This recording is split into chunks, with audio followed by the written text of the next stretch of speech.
but bagambe ekino kitegeerebwe bati they should not play with a very sensitive institution bwe bufumbo of marriage. Marriage is a sensitive institution.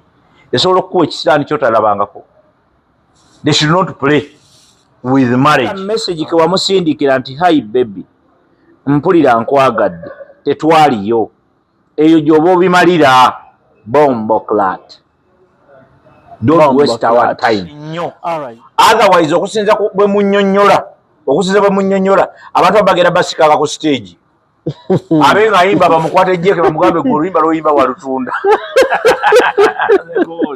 olinago waluguza oyimba lwaki oluyimba azeemukko ku nsonga ezigenda mu maaso wakati w'abaagalana ababiri Mirembe Beddings saako ne mwami we abo bafere bali mu kukola butale bwa piro zaabwe ne gundi bafere naawe bufere butya ze siri musiru bafere because what they are trying to do is they are using a very sensitive institution ey'obufumbo okugezaako okutunda bo business yaabwe mu bantu. Obote kati tokkiriza nti nno abantu baagalana ne bakyawagana. Nzikiriza naye kati bo lwaki ekyabwe kyanguye kyekisooka. Ekyokubiri wuliriza ekyokubiri nze nabalabako mu gawuni ndowooza nti beewasa bulungi nnyo tebababuulirira tebalina basenga tebalina bakojja balina baku intaneti bokka. Lwaki omuntu okyawa omuntu n'owandiika nze ekipapula kyekyasinza okumalamu amaanyi okyawa otya omuntu n'okola public notice nti public notice si kyamwagala kati namutadde kati tuli bwetu public notice yabadde yaba customer baabwe anti ba customer bammwe kola public musoke mwawule business olyokokole public notice ogambe nti olwaleero nsambya tekyali mu nsambya eri mugundi bw'otandika okubagamba mbwatene our relationship is no longer valid simanyi biki takyali mukazi woono takyali mukazi wooli bwe bajja kugula ku kapo bajja kugula products tosiriwaza because nze bwe njije wuwo okugula ewuwo manyi olina omukyala alina business bwe njija okugulayo sijja kubagulako nga mmwe nzijja kugula products ze mulina kati nze njagala nnyo ombuulire ku bya product tombuulire bya bufumbo bwammwe because bwe mwali mutandika business temwagitandika ku bufumbo mwatandika business independently certificate y'obufumbo nayo ndala sort out these issues separately ontegedde onayogera birala onawoza mukyalo wange nze mwagala nnyo oli agamba tetukyali mu relationship that is more of a joke waliwo kye bakweka abantu abo something is not right naye nze ekinnuma era kye nnindako concern si kuba nti beekyayo babeeyagala oba biki oba business zaabwe nze issue yange eri ku society issue yange eri ku relationships eri ku relationships endala zebayinza okudamejinga issue yange eri ku marriage as an institution kubanga kankugambe ekintu waliwo omuntu eyagwa mu mukwano n'abantu abo nga bali mu lava ate nga bakolera wamu ontegedde kati naye ayinza okugamba nti abantu bano ebintu bino bannange bwe biti bwe bibeera ontegedde kati mu kwekyawa kwabwe mujjiddemu ekintu ekipya ekya public notice gw'omanyi kyekitegeeza okusanga mukazi wo nga yakuteredde public notice ku Facebook ate omukola ki ontegedde kyengeeza kugamba ebintu ebimu temubikoppakoppa bijja baleetera obuzibu society yaffe mujidamejinga mwenga temumanyi aba bantu balina ba followers balina abantu ababaagala balina abantu ababawo ekitiibwa kati essaawa eno mutandika okwekola obwo obusolosolo mugenda kuleetera abantu ebizibu ekyoku relationships zonna ziba n'ebizibu naye tebabisolovingira ku media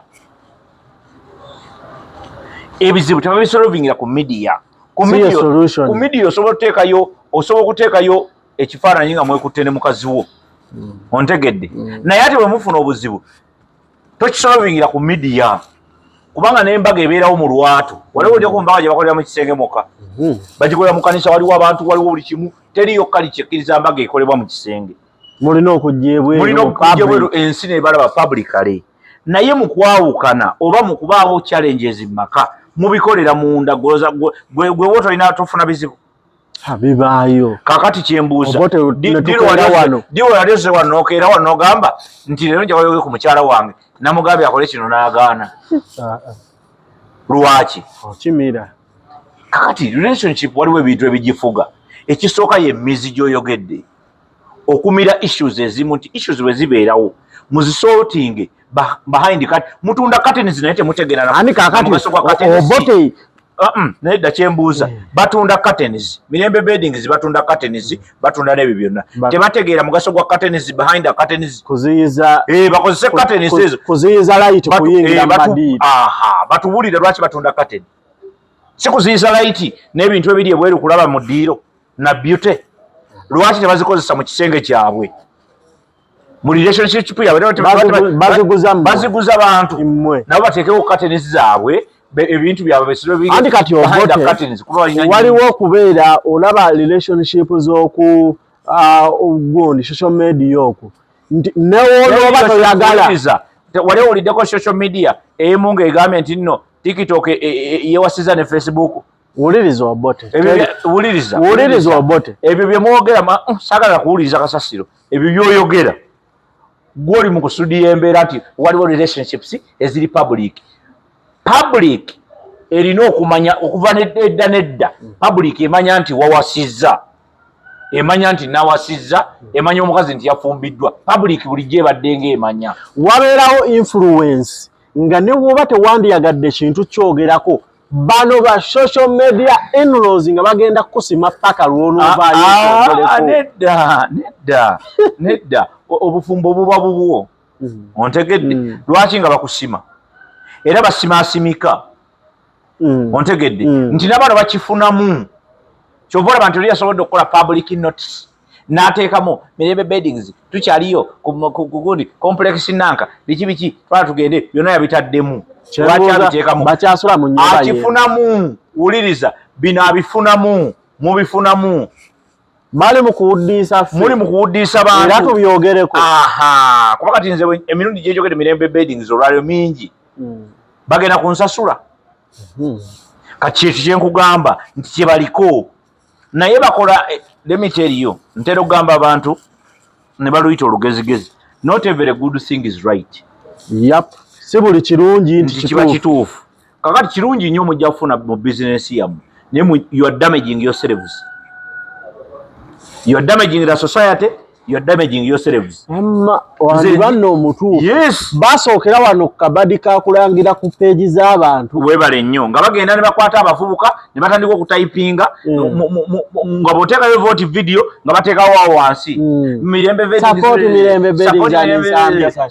kakati kaweddewo kaggwako kati baleesako obufumbo. Obuzibu obuli mu ekyo ekintu nti you are damaging other relationships. Waliwo kati ekikazi ekisiru ekiri ekitategeera ekigamba nange ngenda kuwandiikira taata kambe ngenda muwandiikira public notice. Agenda gisanga ku social media. Nze bajja ne bagimpandiikira. Nkubuulira.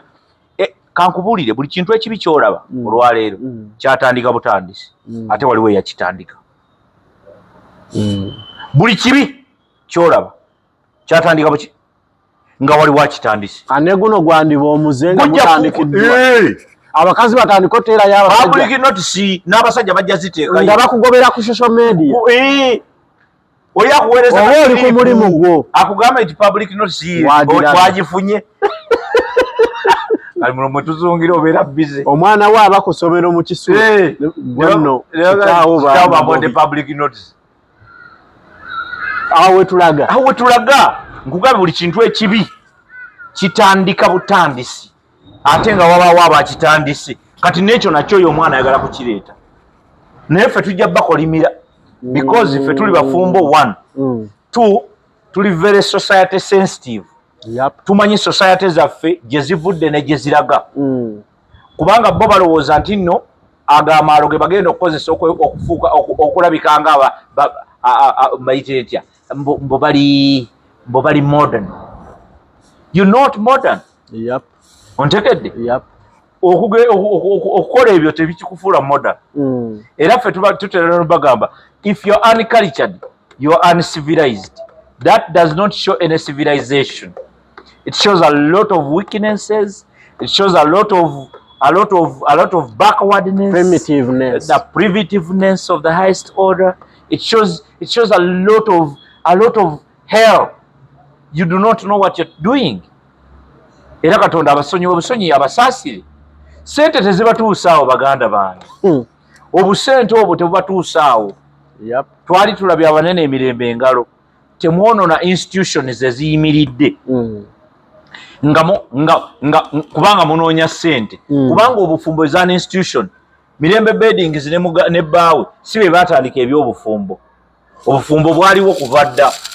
Ontegedde. Kakati kyabulabe nnyo okubeera nga mwagala okubu-introducingamu ekintu ekirala ate ekibi. Mu-introducingamu ekirala ekirungi. Naye don't tamper with an institution. An institution njogera ku church, njogera ku kereziya, njogera ku ddiini, njogera ku those are institutions ezirimu okukkiriza. Olwaleero bw'obeera omusiraamu ne bw'obeera nga sebo osaala nnyo nga gwe Ssaabasaazi waakuli tosobola kutunula ate basiraamu banno batunudde eri gwe n'ogamba kantunula eri. Ontegedde? Yep. Tosobola. Embooka eyinza n'ovuga. Kyenkugamba nti institution ebaki olina ogiwa ekiki ekyo kyetusaba abantu mwenna n'ababadde baagala okukola nga Mirembe kyakoze. Kubanga leka nkubuulire obufumbo bwonna bwe baba nga baakubuulirira ng'oyingira obufumbo wabawo oba ne basengo oba ne bakojja oba ne kyaki gy'obirongingako nga tolaba bagenda mu media kwe bye boogera oba ku public notice gye yakoze wawuliddeko nti twagenda wasenga ne bigaana, wawuliddemu twagenda bakojja ne bigaana, wawuliddeko nti twagenda tukola bino ne bigaana, wawuliddemu because let me tell you obufumbo emyaka 3 egisooka buba bwa trial kugezesa era tewaliwo church tewaliwo institution ekuwa amagezi kubuvaamu nga gikyali myaka emeka kuba temwakulira wamu mulina ebizibu ebyenjawulo mukyalina okwetegeera myaka egyo emeka 3 egisooka emyaka 3 egisooka bwe mugiyitamu there's nothing you cannot work out. Kati bwe muwakyalira myaka 3 egisooka kitegeeza temwali ready at all. Oba mwali temwetaana n'okubeera nga ne mu ntandikwa tewaliwo laavu nga baali baffere nga baali baagala just kwetayisinga ffe kuba nze nawagirako ku Mirembe Beddings with my millions of money. Yes, Mirembe Beddings ne gundi kuba twagulayo beddings nti ze nzimba mayumba. By the way, that's another business abantu balina okutegeera. Mayumba tuzimba amayumba naddala abantu abali ebweru tubazimbira amayumba naye nzimba ennyumba gy'omanyi obulungi ebusaabala era Mirembe Beddings twagula ebintu ontege twatusobola bijja mu America oba e Bungereza twabigula waabwe and good money ontegedde bulungi nnyo kale buno obusungu gye buva Katonda abawadde omukisa muli bawala bato na mulenzi muto muwala muto na mulenzi muto Katonda abawanzeeko eddusu mugaggawadde n'okugaggawala muvuze ku Benz abantu ze bakoleredde emyaka n'emyaka tebazivuga mwerabiridde mufaanana bulungi Katonda abasitudde the best you can do is to insult his own institution. Tokimanyi nti institution y'obufumbo Katonda yennyini yagitandika ekyo tokimanyi tokimanyi nti era Katonda yabulesinze bizinensi eyo okufaanana nga bwefaanana ekyo tokimanyi kakati ate bali ku Katonda yennyini gwe baprovokinga omanyi okugwa okugenda okubeeraawo mugende mwenesobereyoko ekigwo bingwa boss Katonda si musiru si mudaawa nkubuulidde mazima essaawa yonna ojja kuwulira ekibanya nga kigwa n'amenvu bannaye anti nkubuulidde because Katonda tosobola kudda ku institution ze n'ozivuluga n'ozijolonga ye taata we ne maama we eyo ebbaluwa bwe yagiwandiise yalitutteko eyabagatta public notice tetumanya ayinza okuba yawaddeko kopi nga salabeeko sisi ekopi eyo yasoose nagiwaako abazadde be ne bagamba gite yasoose nagiwaako abazadde be yagiwaddeko senga wawaddeko sisi senga afunye gundi afunye wakirabyeko kati katuleme ku insultinga institution za Katonda nga twefuula abategeera ennyo Alright. Obufumbo si institution ya bulijjo ya Katonda ye kennyini mwene ye yagikola. Okay. Montegere bulungi nnyo. Yep. Kati bwaba yakola institution ye bwe togikoleramu comedy wo towuddisa abantu kubanga nze nkugambe waliwo omuntu eyabeegomba nga batandise business bonna nga beewasizza naye n'atandika business ne mukazi we naga tukole mukyala kakati naye atekeyo gundi kubanga kyondi mumugamba because buli lwotandika okulabibwa abantu abasukka mu omu oba ofuse inspiration. Now when you inspire people to that level kati ate otandise okukola ebyekidongo you are causing chaos to your own selves. Yep. To your own selves. Yep. Bino byembagamba byabwe nga bo balina okutuula wansi nebeetereza nakugambye batunda curtains. Why can't they solve their issues behind the curtains? Tebamanyi mugaso gwa curtain.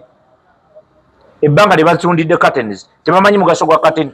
Omugaso gwa curtain ku making sure nti bw'obika eddirisa aliye bwe aleme kulaba biri muki omuganga teyeeganga kakati ate mmwe mulaze nti no curtain wama mu nyumba temuli curtains. Omuganga teyeeganga tokimanyi anti kati bakunamye kati okuba kuyita kunama bakunamye and it is very dangerous. Naye mbagambe mbe bazannyako tebazannyira ku bufumbo.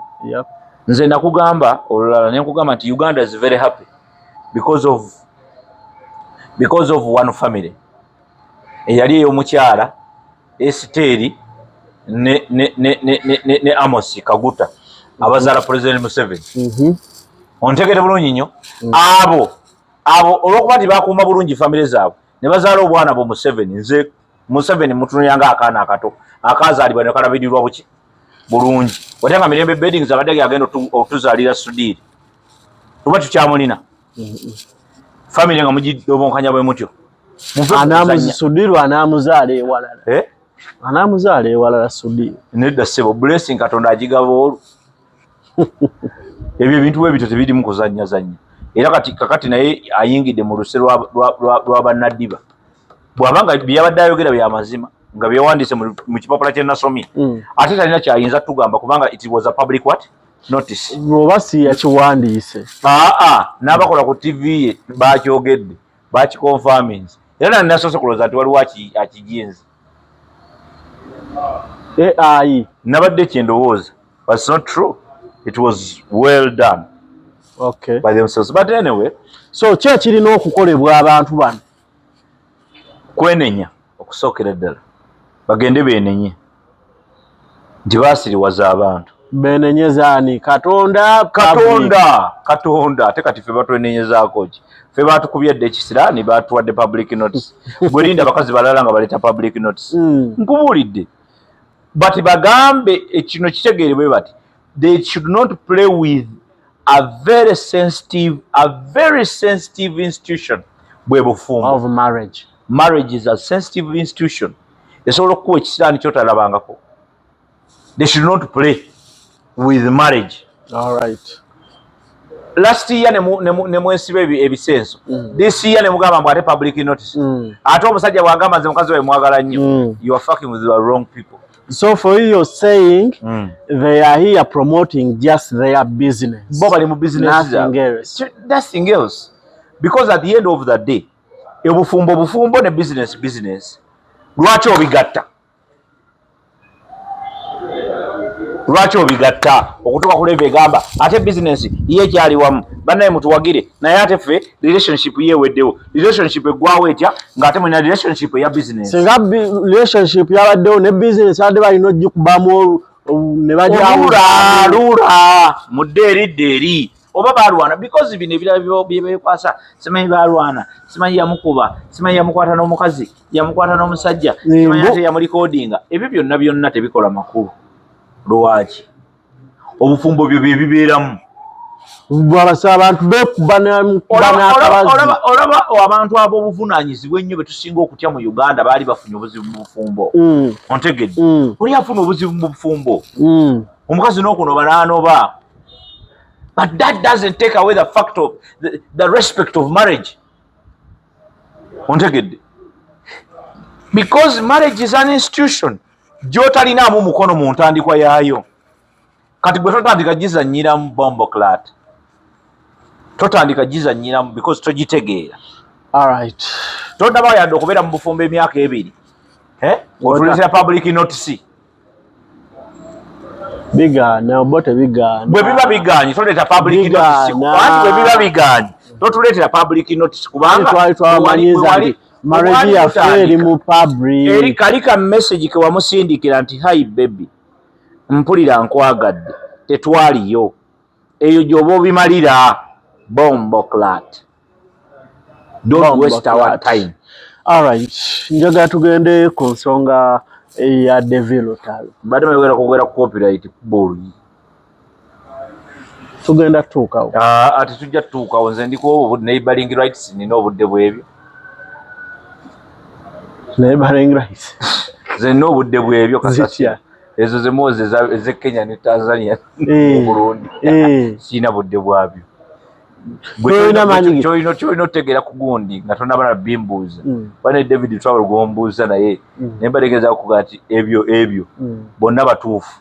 Buli omu wali mutuufu ali mu neighboring right ali wa ayagala copyright n'atajagala bonna baki batuufu. Naye kikulu kya byonna buli omu ategere side gyaliko atategere ne kyetegeeza. Buli omu ategere kyekola ki kyetegeeza kubanga wajja okuba obuzibu. Abantu bajja copyright akyajja kuba mu bituli. Copyright ntuufu muntegedde ontegedde bulungi nnyo naye gwe tegeera butegeeza etegeeza ki. Ontegedde bulungi gwe tegeera webale nnyo otherwise okusinza bwe munnyonnyola abantu bagenda basikanga ku stage abenga ayimba bamukwate jeke bamugambe ku luyimba luyimba walutunda.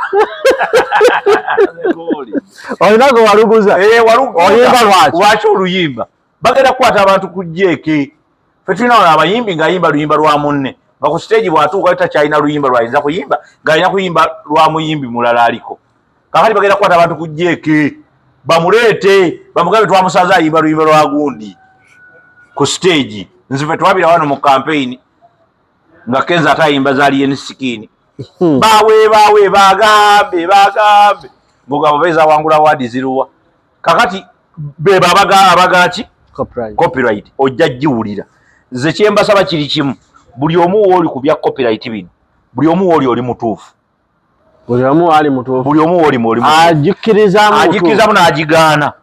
Naye kyolina okutegeera ogifuniramu waze tategedde ddawe nfuniramu gwengane nze ndi wa theatre nebino byetubeerako nze mu theatre ne mu drama ndi mu film gogifuniramu nze mmanyi lwaki nkunnyonnyola bosa n'abalala abali eyo mu theatre basome etteeka we liri republic mulisome mulitegeere. Saagala kugamba muntu ye kya kubanja mugamba ekyange alowooze nti ekyange kikikye ontegedde naye kyembasaba buli muntu akitegeere ontegedde buli muntu ategeere ki copyright wagisanukidde ne bwe nandiginyiigidde yayise.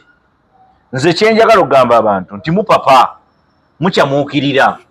Ffe wano mu Uganda ekimu ku bulwadde bw'Abannayuganda kukyamuka. Buli kintu bakyagala. Gwekedwete ekintu ekipya ne bw'oba ng'ozinze busa muki mu kantu bwoti n'ogamba nti kanno kamulembe bajja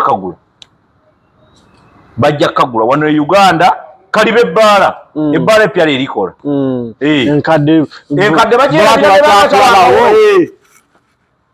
ffe wano mu Uganda excitement yetambuza bizinesi zonna. Excitement bwe liba bbaala ng'eryo ebbaala olikyusa bukyusa linnya n'okyusa decoration n'okola ki n'olituuma erinnya eddala ne likwata naye ng'omwenge gwe batundiramu gwe gumu ogubaddemu n'abakozi nga be bamu naye nga just okyusiza bukyusa n'ogamba munnanga wabadde gundi kati wazzeewo kagundi kati ffe kayeeni yagwa baala ne baleetawo gundi kati yekola okufaako obufe ku Mande babeerawo mu live band naye nga naffe twabanga ne live band nga wakyaliwo kayeeni kati bagituuma ki gundi wali awali kayeeni bagituuma ki waliwo erinnya erigiriwo kati bagiyita simanyaani sikwatagana mabaala anti kyenkugamba nti ffe wano kaibe ebbaala kalibe essomero kakibe kiki ekintu kyonna kasoo kifuula kipya n'okiranga bupya kiri ate mu ffe mu balimi mubalimi ebyo byowulira byonna bikating kasasiro teriyo mwanje bayita kating kika kya nkola ya mwanyi ate nga gye bawaana anti kasasiro taliyo owulidde ebigambo byogera nti yeriko teriyo mwanje bayita kating era nosobola kugenda mu coffee shop yonna nobaga era bakubuza tukwe cappuccino tukwe gundi tukwe coffee mu types zonna eza coffee ze balina temulimu gwe bayita cutting kubanga coffee cutting nkola tudde ku mulamwa anti kyenkugamba omulamwa gwego tuve ku cutting ebyo abantu bamuli bubi ate wali amuli bubi ku byonna byakola. David Lutalo yayimba ennyimba ze zize bw'aba aziranga zize ontegere bulungi nnyo naye abantu just excitement ye babonyabonya oli bw'aba yasomye ennamba y'essimu kiryoke asome ennamba y'essimu yasome yiyo bagamba mbu awo kyekyo kiraga mbu yagwa yajja butagwa alina okugwa era ekyo kyali mu kukola kirungi nnyo yerwaneko kuba yagwa kituufu yagwa naye okugwa kwe gwe kukwatirako wa gwe wamu wali ani yagwa mu famire yo nayo yagwa sinze ngamba tuli mu kwogera ku bali abamuli obubi baleke bamubeere bubi sinze gwe mubeere bulungi era nze muli bubi gwe mubeere bulungi ama ngamba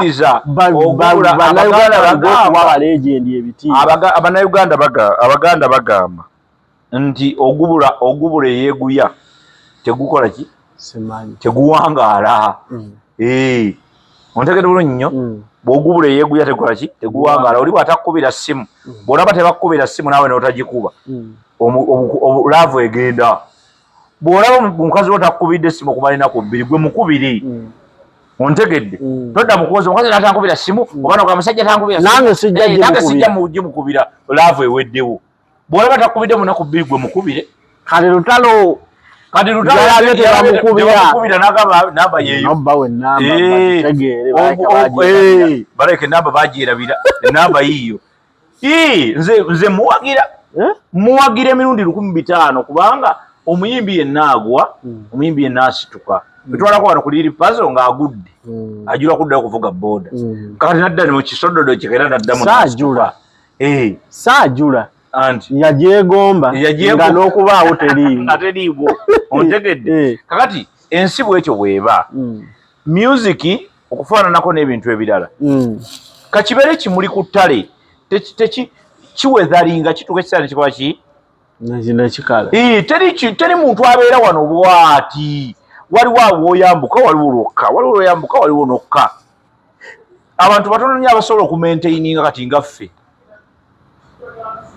buli kijja kitusangawo nekitulekawo tetuli bakabinnya tetuli banjawulo bakaawo kadda kasangwawo kale kyenjagala okubuuza Obote tukkirize nti nno kati social media it is the way to go. It's a tool. The social media era kankubuulire social media eno abagikozeseza obulungi bagifunyeemu abagikozeseza obubi bagifiiriddeko bagyevuma. Social media is not a way to go, but social media is a tool that can create for you a way to go.